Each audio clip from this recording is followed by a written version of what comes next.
Some cameras just capture images. The Sony Venice captures intention. When it was released, the Venice wasn't just another digital cinema camera. It was Sony's answer to what high-end filmmakers had been demanding for years. True full-frame, flexible color science, internal ND filters and raw workflows, all in a body designed for serious sets, used on films like Top Gun Maverick, The Crown, and Once Upon a Time in Hollywood. Venice didn't just compete with Arri and Red, it helped redefine what digital cinema could look like at the highest level. But what makes it tick? And more importantly, where does it stand today? In the next few minutes, we're going to break down the Sony Venice in 8 key chapters.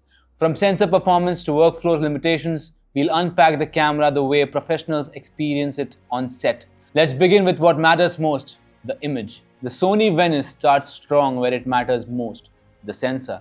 It features a 36 by 24 mm full-frame CMOS sensor, capable of capturing up to 6K resolution. But this sensor isn't just about resolution, it's about how it sees light, how it handles contrast, skin tones and color depth in complex lighting conditions. You get over 15 stops of dynamic range, that means deep shadow detail and highlight retention. Even in extreme lighting, it handles overexposed windows and underexposed corners in the same shot, giving you the flexibility to shape the image exactly how you want it in post. Another standard feature is the dual base ISO, 500 and 2500. At ISO 500, you're set for controlled lighting, clean cinematic images. Switch to 2500 and you can shoot in low light with virtually no increase in noise. This is a game changer for night exteriors or natural light setups. Venice supports S-Gamut 3 and S-Gamut 3 Cine, offering a wider color space than Rec 709, and even matching the color volume of film stocks. Combined with S-Log 3, it gives you rich, gradable footage ready for high-end color workflows, HDR delivery, or a filmic look. And because the sensor supports multiple aspect ratios and crop modes like full frame, Super 35, 4:3 anamorphic, and 6:5, you're not locked into one shooting style. Whether you're composing for widescreen theatrical or vertical streaming formats, Venice adapts without compromise. In short, this sensor isn't just powerful, it's purposeful. It gives you image quality that's flexible, cinematic, and production proven. One of the most versatile aspects of Sony Venice is how it handles recording, giving you multiple formats, multiple resolutions, and full control over your data pipeline. Out of the box, Venice records internally to SS Pro cards in formats like XAVC Class 480, ProRes 422HQ, and MPEG HD for lower bandwidth needs. These are great for quick turnaround projects, TV or proxy recordings. When you attach the AXS R7 recorder, things open up dramatically. You unlock support for 16-bit RAW and XOCN, Sony's extended tonal range format. XOCN gives you near raw flexibility with a lower data rates, ideal for long-form projects and complex color grading. And now let's talk about frame rates. Internally, Venice maxes out at 60 FPS in 4K, but with high frame rate licenses, you can push to 120 FPS at 4K 2.39:1, 110 FPS at 17:9 Super 35, and up to 90 FPS in full 6K depending on the format. The Venice doesn't force you into one workflow. It adapts from commercials to feature films to documentaries, giving you both high fidelity and flexible formats. When it comes to lenses, the Sony Venice doesn't lock you into one system. It gives you options that match the needs of your production. The camera comes equipped with a native PL mount, which is the gold standard in professional cinema. This mount is compatible with a wide range of high-end lenses, from Cooke to Zeiss to Arri, giving you precise control over depth of field, focus fall-off, and optical character. What makes this setup even more powerful is support for Cooke or eye technology. That means the Venice can read real-time lens metadata, like iris, focus distance, and lens model, and record it along with your footage. This is incredibly useful for VFX workflows, post-production tracking, or simply keeping detailed shot logs. But Venice doesn't stop at cinema glass. The PL mount can be removed and swapped for Sony's native E-mount. The idea is simple. The E-mount opens the door to lighter lenses, autofocus options, and run-and-gun shooting setups. You can pair the Venice with compact primes, zooms, or even third-party glass using adapters. Perfect for handheld, gimbal, or adapting mirrorless glass for fast-paced environments, Venice supports your creative choices and lets the lens serve the story. When you're on set, speed and clarity matters, and that's exactly what the Sony Venice delivers with its user interface.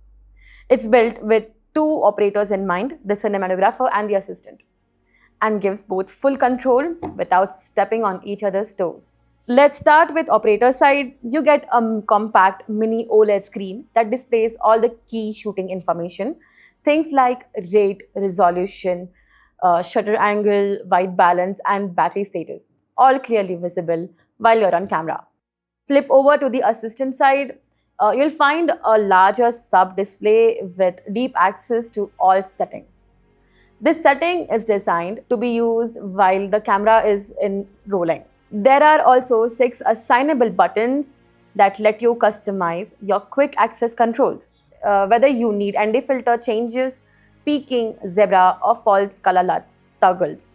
Speaking of NDs, the Venice features a servo-controlled internal ND filter system with 8 precise levels ranging from clear to 2.4 ND. This means no more fumbling with matte boxes or swapping filters on set. And the entire interface is backlit, built for low light environments, and weather sealed. The result, a controlled system that's intuitive, built for real world production pressures. Even without the external accessories, the Sony Venice is built to connect and to stay accurate in the most demanding conditions. Let's begin with the connectivity. The Venice is equipped with 4 SDI outputs, 1 HDI output, gen lock, and timecode in-out, giving you all the industry standard tools to sync, monitor, and distribute video signals across set. There is also a 12 volt and a 24 volt output, which can be used to run wireless transmitters, external monitors, or small accessories without adding external batteries to the rig. You can configure shading, paint settings, and even some menu controls via network, making it ready for multicam environments, studios, or even virtual production workflows. Now let's shift to the sensor calibration, something every DIT and cinematographer should care about. Auto pixel restoration is an internal process that continuously monitors the sensor for defective pixels, such as hot or stuck pixels, and automatically corrects them in real time. Black balance in the Sony Venice is a sensor calibration function that adjusts the camera's black level by recording a dark frame with no light input. This removes fixed pattern noise and ensures clean shadow rendering, especially after temperature shifts, power cycles, or changes in the ISO and frame rate.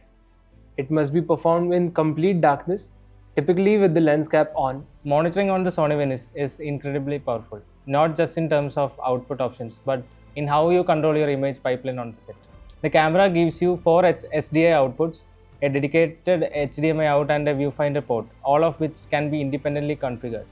This means you can send a clean feed to the video village, a LUT applied signal to the director, and a waveform monitor ready signal to your DIT, all at the same time.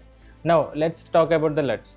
Venice supports user-imported LUTs as well as the internal ones like 709, S-Log3, and HDR options. You can assign different LUTs to each output. What the DP sees on the EVF might be the log, while the client monitor gets a Rec 709 look.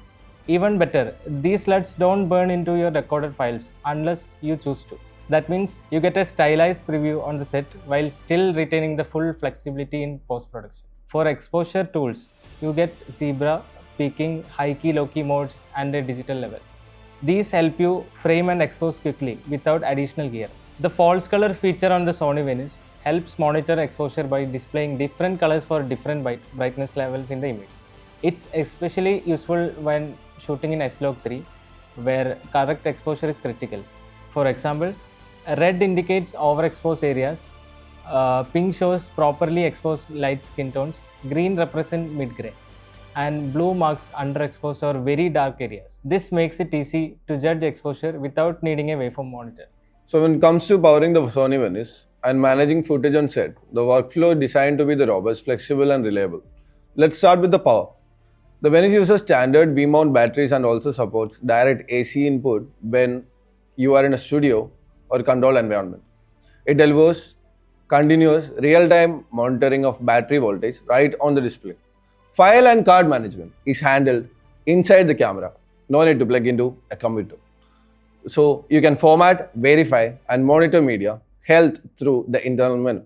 The camera will even warn you before a card fills up or a battery gets critically low. So whether you are in a fast-paced commercial set or a controlled narrative production, the Venice makes sure that your power and footage workflow stay uninterrupted and production ready. So, as much as the Sony Venice made waves when it launched, the industry has changed, and so have expectations.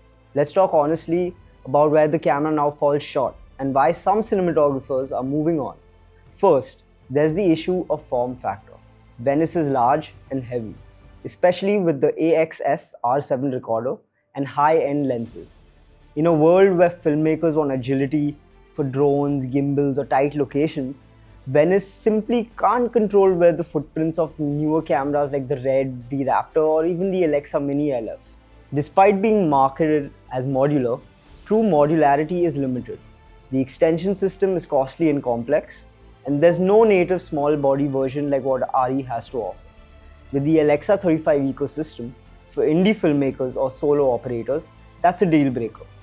Another point of criticism is the frame rate limitation. Without additional licenses, Venice maxes out at 60 FPS in 4K. Even with the high frame rate license, you're capped at 120 FPS. Today's productions often demand higher, especially for commercial, sports, and stylized narrative work. Many Red and Sony FX models now offer 240 FPS and beyond, with no extra licensing fees. Finally, there's the question of relevance. While Venice was dominant from 2018 all the way around to 2022, it was used on everything from Top Gun Maverick to The Crown, and its pace of innovation has slowed.